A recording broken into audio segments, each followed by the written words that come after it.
What is up, guys? Dzeeff here. Today we have a box of Brothers of Legend, the brand new Yu-Gi-Oh set. This has all sorts of cool stuff in it. We have the Karibo brother cards. Those are on the cover there. We have a bunch of OCG imports. We have some TCG reprints that are really nice.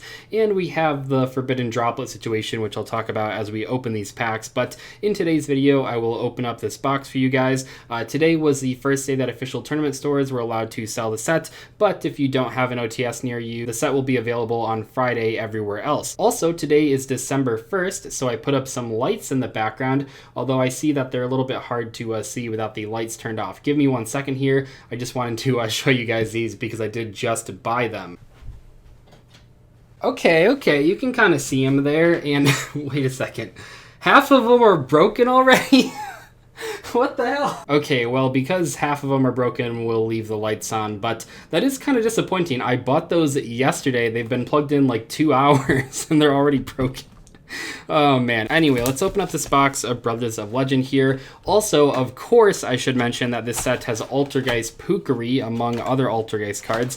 And oh yeah, we're going to have an Altergeist deck profile and probably a gameplay video later on this week. I cannot wait to finally play that card in the TCG. This set does have a ton of great reprints and OCG imports, but I think we do have to at least a little bit here address the Forbidden Droplet situation. So Forbidden Droplet is a very expensive card in the format. It's one of the most expensive cards in the entire format, I think, and this was a big reprint because it had a first edition print in Rise, and then it got an Ultimate Rare upgrade in OTS 16, but other than that, though, it hasn't been printed. So it wasn't in the Megatons, it wasn't in Maximum Gold Eldorado, and people were really excited for the Brothers of Legend reprint, but it seems like it is short printed. I remember John in yesterday's video on his channel on House of Champs, I believe he said it was like an average of 2.7 Forbidden Droplets per case, and a case has 12 boxes. So out of 12 boxes, people weren't even able to pull 3 copies of Forbidden Droplet on average, and that is a pretty disappointing situation. Forbidden Droplet is a great card in the format, and I think a lot of people really need that card, and while the reprint so far is less expensive than the previous 2 versions, it's still pretty darn expensive, and people are not happy about that. Personally, I think they should have considered either putting it in the set as an ultra rare or putting it in the set as a secret rare that was not short printed. I don't know the exact numbers on the non-short printed secret rares, but presumably you are pulling way more of them than 2.7 per case. And I do want to mention here that I might be wrong on those numbers now because I know that more people are opening cases, so maybe they're a little bit higher or a little bit lower, but I think it is around that number at least. And I believe that the other short printed card was Magician's Souls, another card that needed a reprint, but that card is not as expensive as Droplet because honestly it's not seeing a ton of play right now. So you have this set where I'm just really bad at opening packs sometimes. You have this set where you have a ton of good reprints. You have new cards that people are excited to pull, but one of the biggest reprints in the entire set is very difficult to actually get out of your box, and that is a real shame, but I still think the set is very good. You have a number of great cards in here. It's just that I think for a while, at least for the first couple of weeks, all people are going to think about when they hear Brothers of Legend is, oh, that's the set that Forbidden Droplet is short printed in, but hopefully people get over that. I mean, it's a card that eventually will probably get a more accessible reprint, but at the moment, it looks like we have 3 prints that are still pretty darn expensive. Moving on here, though, you can see we pulled a number of cool rarity upgraded cards. We have the Relinquished Anima as a secret rare. That's pretty nice. We have a couple other cards we pulled as well, but I'll stop talking about the Forbidden Droplet, I guess. But it is kind of disappointing, you know. I think Forbidden Droplet was one of the most hyped reprints in the set. It's probably the most hyped reprint, and I think that, gosh, why am I not able to open these? I keep like ripping the top part off, and it is pretty sad to see it be so expensive even after this reprint.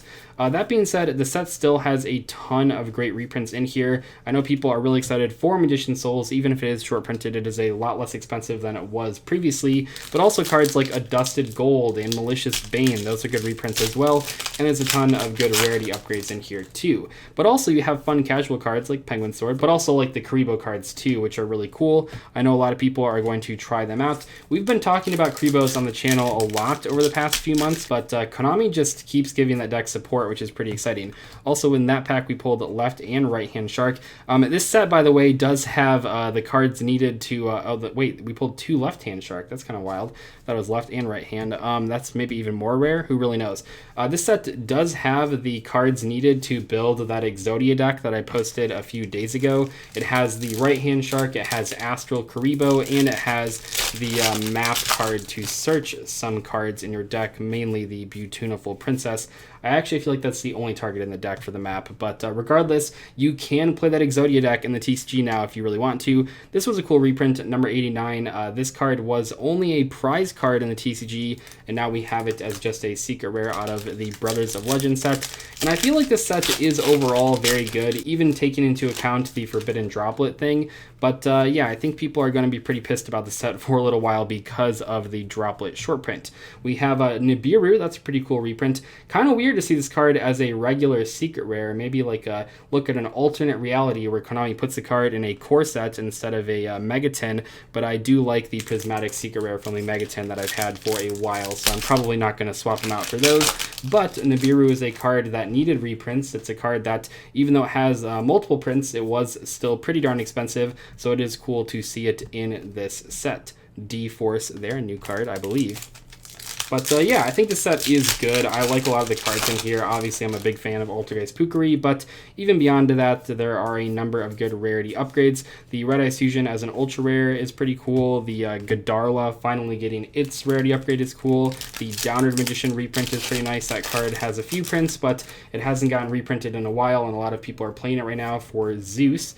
So that is a nice card to see. We have Noble Knight's Shield Bearer for our secret rare in that pack. Can we see an Altergeist Pukari, please, in this opening? I need to pull a playset of that card, but we'll keep going. We have Zexal Field, Thought Ruler Archfiend, the Phantom Knights of Ragged Gloves, the Icebound God, and Lyrilisc Bird Strike, a new Lyrilisc card. Not sure how good that one is, but maybe people will try it out. Okay, we have Downward Magician, Shooting Star Dragon, Allure of Darkness, the Underworld Squire, and Evil Hero, a Dusted Gold. So this is a case where this card was over $100. I mean, actually way over $100 for a long time, and Konami put it in the set, and now it's a lot cheaper. So that is a good thing to have in a set like this. People thought that we were going to have to wait for like a Legendary Duelist Season 3 pack to get those reprints, but Konami put them in here anyway, so that's actually really nice for a lot of budget players. We have Astral Topia, Red Eyes Fusion, Appliancer Conversion, Starlight Road, and Double Exposure. And it's always a weird situation with short prints in these types of sets because people will comment like, oh, you didn't pull that one card out of your one box that you opened. It must be short printed, but there are more secret rares than there are packs in a box. So you are never going to pull all the secret rares in the set out of one box, or maybe even out of 2 boxes. So that's not really what we go off of to determine short prints. It's more off of actual cases upon cases being opened. You can see a lot of boxes, and then people can figure out like the ratios of each secret rare per case. By the way, this is the Astral Karibo, which is one half of that Exodia combo deck that I showcased not too long ago. That is a secret rare, but the right-hand shark is only an ultra rare. We have Ice Barrier. We have the Heavenly Squire, Thought Ruler Archfiend, Beatrice. Pretty cool card to see here. Some people thought this was a ghost rare. It is not a ghost rare, but it is a non-gold rare print of this card, which a lot of people are very excited about. And we have Altergeist, whatever. How have I pulled 2 of these but no Pukari? Didn't I pull one of these earlier? I pulled 3 of them. Why am I pulling this card so much? I don't want that one. I want Pukari. Or I want Memory Gant. That card's pretty nice as well. I have not pulled one of those yet, but I really want not to pull this one anymore. I've pulled too many of them. All right, we have Thought Ruler once again, Karibu, Beatrice, and Infernoid Decatron, and D-Force. So you can already see here that we're pulling like multiple copies of some of the secret rares. You would pretty much never see a box with multiple copies of Forbidden Droplet. If you do have a box with multiple copies, you got very, very lucky, just considering how short printed that card is. It's not impossible, but it is extremely unlikely. We have Eyes Show, Red Eyes Fusion, White Mirror, Silent Sea Nettle, and Ultimate Leo Utopia Ray. Ultimate Leo Utopia Ray. Is that one of the Utopia Structure Deck cards? Probably. I mean, there's a lot of those in here, so it's probably one of those. Okay, I'm just going to destroy this last pack as I try to see what we pull, and let's finish out our video on a high note. Can we pull a Forbidden Droplet in the last pack, or perhaps an Altergeist Pukri? Let's find out. We have some random trap card, Doll House, Downward Magician, Summon Storm, and Grandpa Demito. I mean, okay, it's not Altergeist Pukri or Forbidden Droplet. It's just some weird grandpa. So yeah, that is it for today's video, my Brothers of Legend opening. Not super impressed with this box that we opened. We got a couple cards that I was interested in getting, like the Relinquished Anima was pretty cool, the prize card's pretty cool, the Nibiru's pretty cool, and that Dusted Gold is pretty cool, but we did not pull Forbidden Droplet. We did not pull any copies of Altergeist Pukri, although Altergeist Pukri honestly is not very expensive. I think it's like under $5 already, which is pretty crazy because currently we're like in pre-sale mode because it's only Wednesday for the set. But I don't think Altergeist Pukri is going to be a very expensive card, but I do actually need to pick them up so that I can play them in my Altergeist deck. Hopefully other people that bought this set will actually pull that card at locals tomorrow so I can get myself a playset. Anyway, thank you guys so much for watching today's video. Let me know in the comment section below. What do you think about Brothers of Legend? Do you like the new cards? Do you like the reprints? Or are you just pissed about Forbidden Droplet? I'd love to hear what you guys have to say in the comment section below. I'll see you later. Thanks so much for watching. Goodbye.